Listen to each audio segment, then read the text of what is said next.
agree.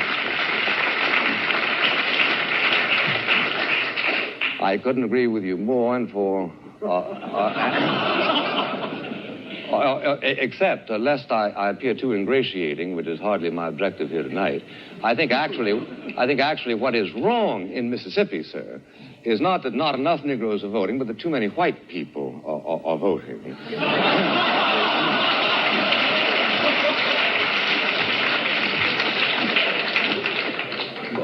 Booker T. Washington said...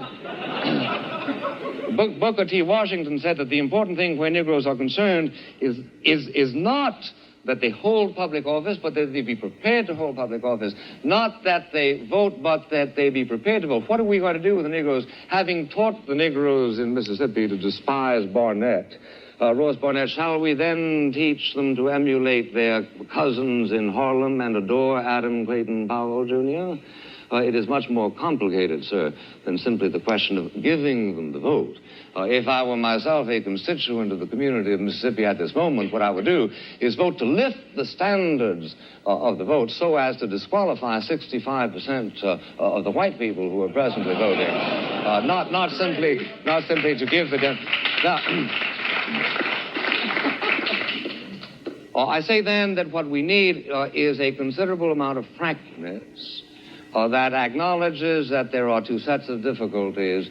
The difficulties of the white person who acts as white people and brown people and black people do all over the world to protect their own vested interests, who have, as all of the races in the entire world have, and suffer from a kind of a racial narcissism which tends always to convert every contingency into such a way as to maximize their own power. That, yes, we must do. But we must also reach through to the Negro people and tell them that their best chances are in a mobile society. And the most mobile society in the world today, my friends, is the United States of America. The most mobile society of the United States in the world is the United States of America, and it is precisely that mobility which will give opportunities to the Negroes which they must be encouraged to take. But they must not, in the course of their ordeal, be encouraged to adopt the kind of cynicism, the kind of despair, the kind of iconoclasm that is urged upon them by Mr. Baldwin in his recent works. Because of one thing, I can tell you, I believe with absolute authority, that where the United States is concerned, if it ever becomes a confrontation between a continuation of our own sort of idealism, the private stock of which, granted, like most people in the world, we tend to lavish only every now and then on public enterprises, reserving it so often for our own irritations and pleasures. But the fundamental friend of the Negro people in the United States is the good nature, and is the generosity, and is the good wishes, is the decency, the fundamental decency that do lie at the reserves of the spirit of the American people. These must not be laughed at, and under no circumstances must they be laughed at, and under no circumstances must America be addressed and told that the only alternative to the status quo is to overthrow that civilization which we consider to be the faith of our fathers, the faith indeed of your fathers. This is what must animate whatever meliorism must come, because if it does finally come to a confrontation, a radical confrontation between giving up what we understand to be the best features of the American way of life, which at that level is indistinguishable, so far as I can see, from the European way of life, then we will fight the issue. And we will fight the issue not only in the Cambridge Union, but we will fight it, as you were once recently called to do, on beaches and on hills and on mountains and on landing grounds. And we will be convinced that just as you won the war against a particular threat to civilization, you were nevertheless waging a war in favor of and for the benefit of Germans, your own enemies, just as we are convinced that if it should ever come to that kind of a confrontation, our own determination to win the struggle will be a determination to wage a war not only for whites, but also for Negroes.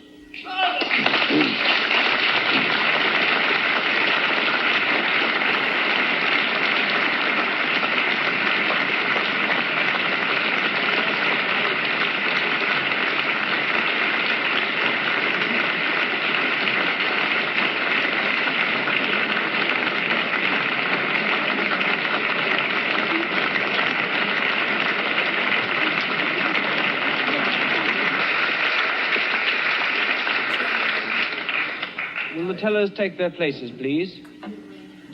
They voted in favor of the motion being that the American dream is at the expense of the Negro. They voted in favor of that motion 544 persons and against 164 persons. The motion is therefore carried by 380 votes. I declare the House to stand adjourned.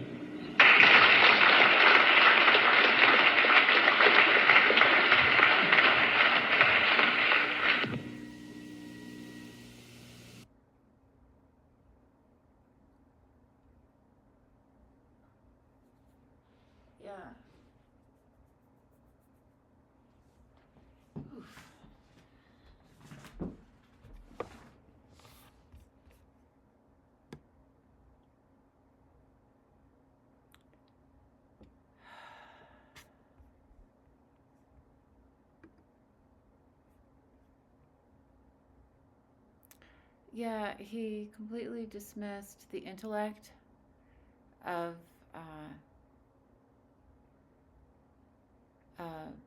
black people in America. I mean, that they needed somehow to be trained to vote.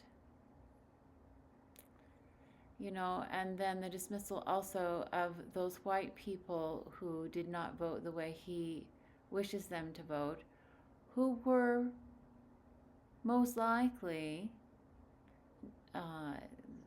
poor, because the poor whites and the blacks in America were quite united, you know. This is essentially an argument for the continued power of the elite in the sense of our founding father, one of them, James Madison, who said that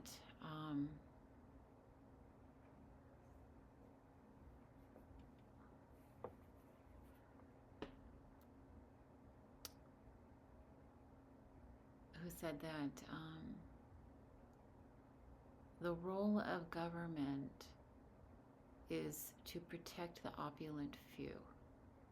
So that's who Buckley is arguing for. And then he calls, of course, on the forefathers and what would become the military-industrial complex. So it's what we do. And this is anti-human. It's anti the people, we the people. But generally, it's completely anti-human. It's pro-tech, it's pro-business. Yeah, the business would become ensconced with the military. And now we have Silicon Valley Mafia. And everybody's in bed, literally, and preying on our children. And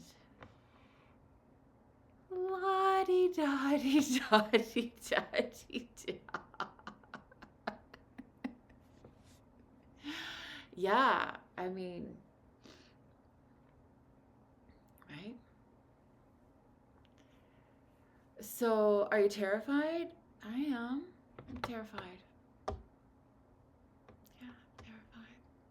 But I know that love wins. Love wins. And all you have to do is be human. They can't take that away from us. We are human. Ta-da!